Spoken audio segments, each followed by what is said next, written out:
Alright, I'm at the other farm. I'm going to show y'all some of this silage corn.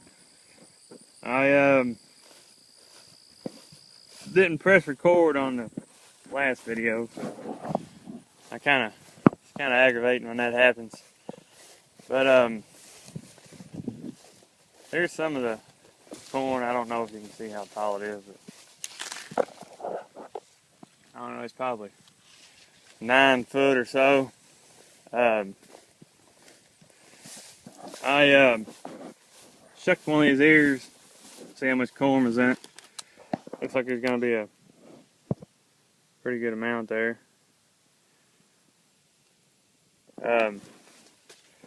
Actually, we got a little bit of rain. It didn't rain for about 2 weeks, and it was hot. And of course, that's probably good for these beans. But the corn was making its ears, already pollinated, and it was dry. So I don't know what kind of ear it's going to make, but we're after we're after tonnage mostly. But over here are some of the beans. This field here will be more than enough to fill that silo up there. A lot of times we have some left over, and we just shell that and feed it to the calves. But we got 3 fields that we chop, or that we're going to chop. This silo has 3 doors left in it, and the silo at the home place has 6 doors, I think. Of course, it's pretty hard when you get down toward the bottom. But all this corn should fill it. Might have some left over, I hope, as long as nothing bad happens. But excuse me.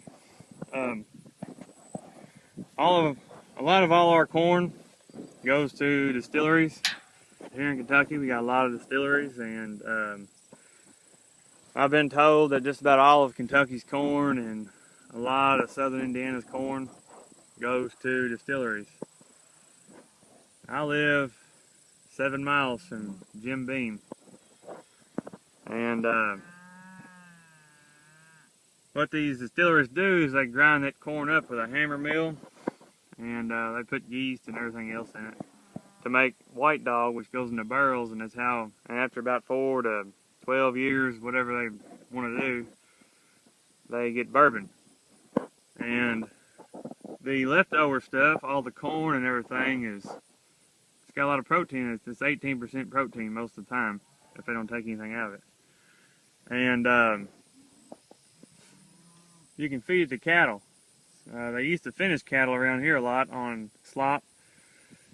But there's a farm about 5 miles down the road that's got 3,200 head of Holstein heifers, and they got 6 tractor trailer tankers, and they haul slop 24/7. They haul it all the time. They got a couple of drivers that drive all the time. But anyway, what I'm getting at is we have less hogs this year, so I'm not covered up with that stuff. So I'm usually grinding feed every about 5 to 6 loads a week. Instead of doing all that, I'm grinding 1 or 2 loads a week, and we got more cattle now, so I'm probably going to haul slop. Those little grain trucks you saw, the blue one, I put 1,000 or 1,100 gallon tank on it and haul slop from the distillery. And when it gets cold outside, it's warm. Sometimes it's really hot, and you can't let them eat it right away. But they kind of it's almost like they drink it. But you can give them slop and hay, and it's basically corn with water in it, and mineral, and they do just fine on that. these distilleries are having trouble getting rid of it. They have to pay a sewage bill to treat it, and it's pretty pricey. So they just let all the farmers have at it. So it takes 100 head of Holstein steers or heifers, 700 pounds to eat a tanker load in a day. These Angus only need about half a barrel because they get too fat on it. But anyway, it's probably what I'm going to be doing this fall. I'm going to be raising some bottle calves, so I'll have to feed them their milk and do the other chores and go do that, go get the slop too. But I'm kind of waiting. I'm hoping this price on these little Holstein calves will come down a little bit because I already know what it's going to cost to get them to the size I want. But I don't want to have to pay that input cost. If you can get them for $50 less per head and have the same input cost, you can do pretty good. Or I do anyway. I don't want to give more than $200 a head. I don't. These small frame calves around here are going for $165 for Holstein bulls.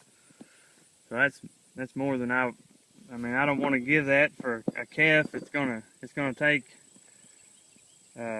over a year to get him to 700 pounds. Even if I pour the grain to him, it's just this small frame. I don't want to do that. I want something that's going to grow. So getting a bigger frame calf is the way to go. Medium frame, you can do all right with him, but the small frame calves, I just assume stay away from them unless I have to do it. But I haven't really decided. I got some plans in the middle of August, and I won't be on the farm for a little while, so I can't raise any Holstein calves because being as how we were in a dairy for all those years, my dad doesn't want to feed Holstein anymore, so he's not going to take up the slack. I'm not going to ask him to. I mean, that's why he sold those black and whites, because he was done with them. But anyway, and plus 20 of them is a lot for him to take care of when he's got everything else going on. The problem with the hauling the slop and everything is I use that grain truck, and usually what you do in the fall, and since we got late beans in November, when it starts getting cold, is I got to have the racks on it to haul beans and corn. So that's kind of I need to go get another truck, but I don't want to have a truck sitting around if I'm only going to use it in the winter time. And that's just I'm not gonna. I'd say over the course of 5 years I might make some money with it, but I'm not interested in spending money on that right now when I need to get a skid steer for all this straw for next year. We're already planning on planting more wheat next year, so I got a lot more straw to bale, and our equipment's all pretty old. It works, but if you plant more acres, you can't have breakdowns when you use every single tractor in the barn at straw time and no spares, none at all. But anyways, a little update on what's going on. I think the corn's going to be okay, and I don't know when I'm going to get these calves. I have a little bit of idle time, and I want to go ahead and get them started, but I can't because of other plans. But anyway, thanks for watching.